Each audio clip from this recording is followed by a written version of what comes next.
back for the last game of the match, as needed to be mentioned.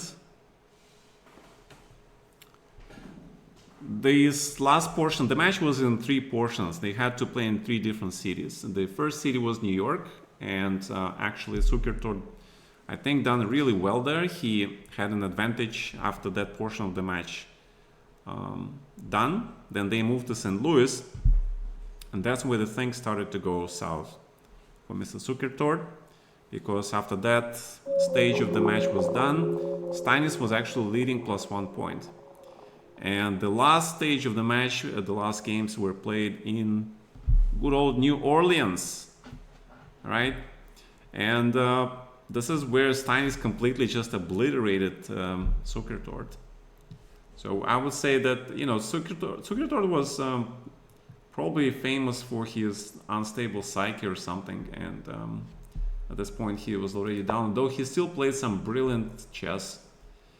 Let's see, the last game, Steinitz playing white, and he goes knight c3. No more Spanish Berlin, because he realized last game he was worse. He was extremely lucky to win that game. He played some very powerful moves in the middle game to outplay his opponent. But now it's just Vienna, very solid, until this move, yeah. So Steinitz did give him a chance by playing this sort of improved version of the King's Gambit. Okay, and of course King's Gambit is a romantic opening. There's so many things that can be said about it. I think both Morozevich and Nigel Short were big fans of this, and they actually played it in their classical games. The modern equivalent, I think, is this guy from the Chess Brothers, yeah. I think that guy still plays it with white. I do remember he played against me in some Title Tuesdays. So there are still some people who play it. So d5, again, in those days, developing pieces was considered to be of paramount importance. So sacrificing pawns back and forth, why not? So e takes d5. Yeah, okay. Check, fine. King e2. Otherwise, yeah. Steinitz loved his king in the center. He absolutely loved it, yeah. So queen e7, this looks incorrect, but okay. King f2. And now check. And theoretically, if Steinitz plays king e2, it would end in a draw, yeah. But he plays this and king g2. Actually, the top engine line. Now black has worse position, surprisingly, or not. And he played this is inaccurate. This was inaccurate. The first line by the engine is bishop d6. The idea being that if you take this knight, he can take on h2, and the threat is queen g3 mate. Okay, so there are a few ways for white to play this. One being queen e1 check, and black must find this only move, hitting the queen, so the knight escapes. Then you have very funny line which goes with bishop g5, tempo, f6. If you take on e1, it's just better. So how come you can't just take this thing? Yeah, that's a good question. Let me ask this question. Why can't you just do this? Take here, yeah. 1, 2, 3, 4, 5, 6. 1, 2, 3, 4, 5, 6. Everything is equal, but black is better because this pawn is weak, and there's attack coming here, and also hitting this guy. Yeah, this guy is actually critically important. Yeah, if black can take this pawn, that means white can never play c4 and protect this guy or create pawn advantage here. Yeah, that's actually critical. So that's why bishop g5 is played, and then white has to find this move. The idea of rook e1, queen f7. If you take here first. Check. Knight e7, bishop f4. Take. King takes, and black takes here. And after all this, the position is roughly equal, okay? Why is it roughly equal? If black has so many extra pawns, it's because white has this move. Because of this nice spin, black has no time to do anything. And if you takes, there's a huge possibility that this bishop will line up and do some damage here. So black must be now actually to be extremely careful not to get into worse position, right? So that was the modern chess, but these guys played like, 2 centuries ago, and still king g2, first line, knight d4. And what happens now is that white is better in this endgame. Bishop f4 is sufficient, but check is not bad. Bishop d3, and there's huge threat of rook h4, trapping the queen thanks to the spin. And this is a double question mark move. Yeah. Let's see why. Yeah.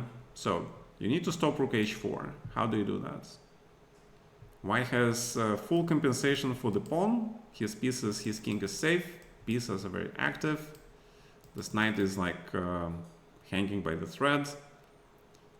So queen d7 runs into queen e5 for sure. Queen e5 or queen f2. And advantage white, yeah? So black had to find this move. This move because not only you are avoiding the spin, but you're also getting this rook to e8 square in a timely fashion. So bishop here, bishop f5. Black needs to trade this very strong bishop. So queen f2. And you don't take this thing, because if you take this thing,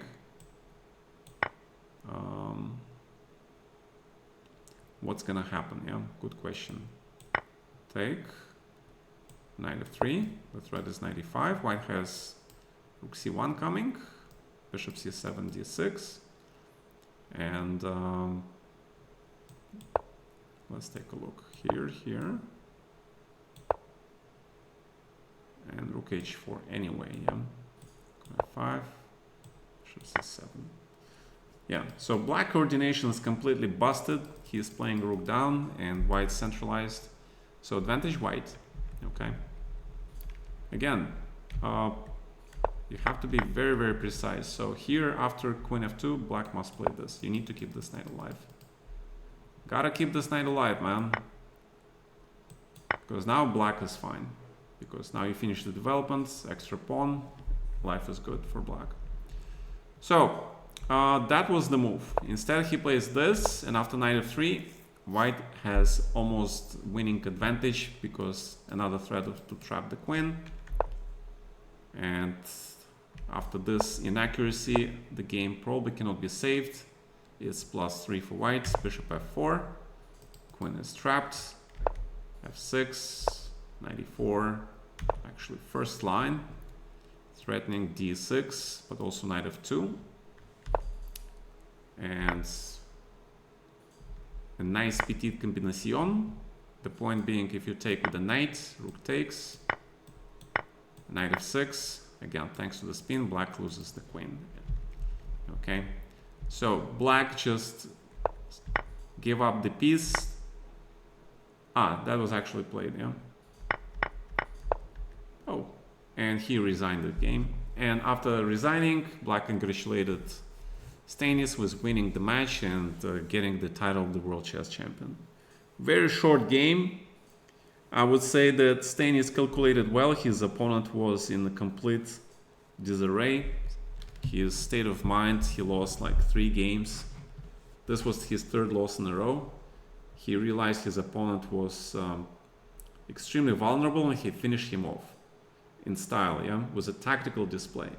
The tactical display was something where Zukertort was considered to be strong, and Steinitz tried to, most of the match he played with him in these strategic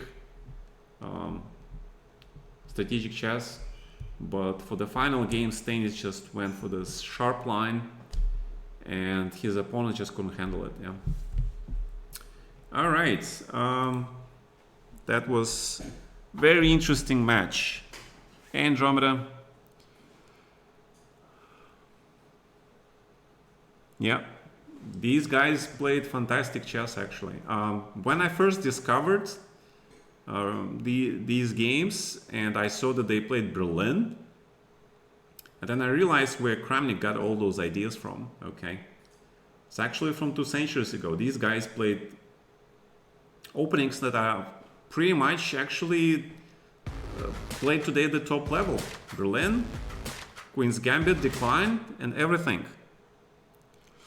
I did this 5 years ago. Okay, 5 years ago, I stopped at game number 17. So I was thinking whether to finish this match finally and move on, or or not.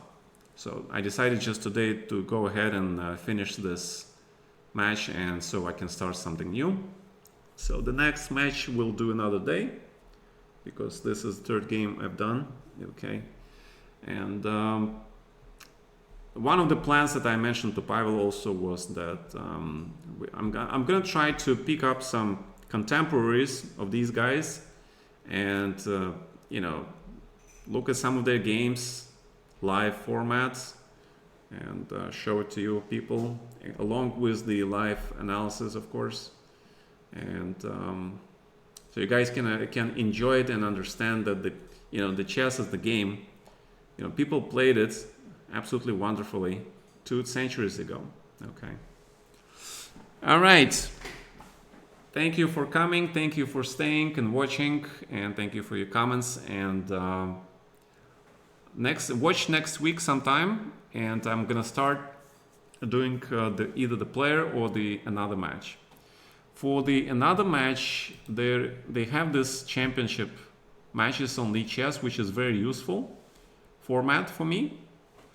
As we can see, 1886 was this match, Steinitz versus Zukertort, and then there is an 89 match of Steinitz versus Chigorin, followed by the Steinitz versus Ginsburg, and then Steinitz versus Chigorin, finally Steinitz versus Lasker. Okay, 2 matches. Yeah. So this is very nice, nice format by Lichess, very convenient. So next match will be this. Okay. Probably will start next week. And okay, stay in touch. I'll put it on YouTube so you can rewatch it if you missed it. And I'll see you guys next week. Okay. Good night.